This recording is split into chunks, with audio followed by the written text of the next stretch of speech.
اعوذ بالله من الشیطان الرجیم بسم الله الرحمن الرحیم د مخوږه قدرمنه د وزیرستان یسدین کې ټول ته السلام علیکم. زه ډاکټر علی محمد چلډرن سپیشلیسٹ د ریډیو میرانشانه تاسو په خدمت سے یو مختصر عرض لرم. مو د پیغام تاسو ته د ورکول مقصد دا ده چې چونکه نن سبا ګرمي انتهایی شدیده شوې ده او تیزه شوې ده او خاص کر د واړې بچو په بارش چې کیم دي کنه په دې موسم شي یو د خبرې ډېرې ضروری وي چې از تاسو ته ورسوم او تاسو خاص کر د والدین چې کیم دي کنه مېری چې دته خصوصي توجه وکړي او د بچو نه خیال وساتي. نو په دې موسم شي چونکه د بچو نه خلا ډېره درېمي او بیا دستینه او کاینا په دې موسم شي ډېر شوي دي په سونه ګرمي دو اکثر بچو غم مېر پلور چې کیم دي کنه د بچو نه دی بیج د پیرا کول خیال نه ساتي. لکه سره میشتو ته د به ضرورت ته په دینه د بچونه ته د به ډیر ضرورت ځکه چې 85% د باډي ویټ چې کیم دي کنه اپ یې به سره مشتمل وي چې دا پستر نه ډیر زیات غاده پسرخه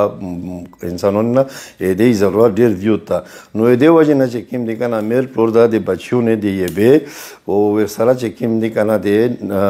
نمکیات چې میج الکترولایټ ورته وي مولګي وجود مولګي چا ډېرې ضروري دي د خیال د سوتي بچونه ته د پټیم یې بویر کوي او زر زر دا بویر کوي او ور سره چې کیم په هر کیر چې دار مېر سره چې کیم دا نیمکول یې شي چې ته می جوارس وي دا یو زبردست بهترین شایده او بهترینه د ویدو او د بچونه د حفاظت ته پوره بلکې بچونه د ژوندۍ د بچکول د پوره یو انمول چې کیم د کنه شایده چې ډېر سوکا دا ډېره سوندا او چې کیم د کنه په هر کیر شي په چار دو چې دا یې شوی او کچری بیا داسې ضرورت شو چې چا په کیر شي وارث پوړې نه واد ودا دوی چې دی وی نو دا نه مان دي په کیر شاده وارث په ته جوړوای شي وای دی اسونه طریقه دا چې کیم دی کنه چې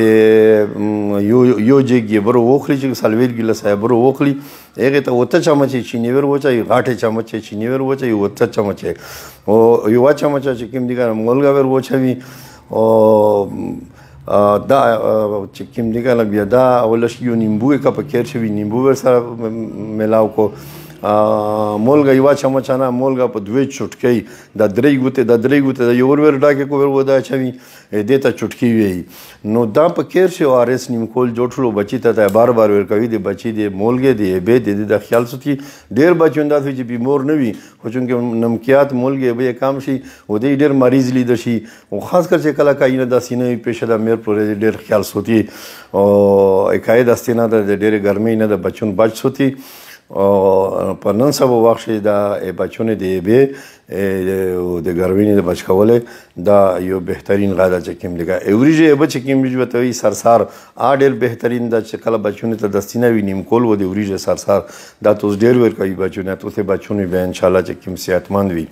نو بل دا نن سبا چې کیم دی کرونا مسله دو ځنه خلک چې وړه بچونه ته کرونا نه ورتي دا خبره غلطه ده. بچون چې کیم دی 15 کولې نه کم بچون چې کیم دی او د 50 سال نه 55 سال نه زوړ چې کیم دی دا ډېر ورته مهم کېږي ځکه چې د ایمونیټي مدافعتي نظام یې ډېر کمزوری وي نو بچونه د پر چې په کیم کېر شي د ټیخي ولا مریض وي مری خرو په وی ټیخا وي تبه وي نو بچون د دې ځنه ورجاس هوتي چې کیم دی نه پسې کوي دا نه بغیر شي دا نه نسی چې دا سنوي چې هغه وړه بچونه ته پاته نه لګي هغه خپل حالا نشي ته بهانه ولا چې دې بچونه ته چې کیم دی کنه کرونا وایرس شي او بل دا مو غاده چې کیم دی کنه د ریډیو میرانشاه په واسطه سره تاسو ته غا پیغام درکاو چې مو مخکې چې د کلینیک خلاص کړه و مو چې کیم دی کنه چونکه زه ریټایر شو په هسپتال کې مې ډیوټي نشته نو ایز چې کیم دی کنه دا یو پیغام تاسو ته درکول غواړم چې کیم داسې غریب سړی وي چې د پیس مخانویني و دایرو تل غوډي موته نو دوی چې کوم دای په لایا کس او دای د خلی متوي چې زه غریب د پیس مخانوینه زه د نه پیس نو خلا او دا زه په دې باندې سو د زون مشهورتیانه کوم دیش کوله مو سرویس کړ چې په جندل ای ځا صاحب جندل ای دوی متوي په جنګلې ضرورت نشته په دې خال کې د غاده پر د الله د رضا د پر دا یو چې پیغام دوی رسوم.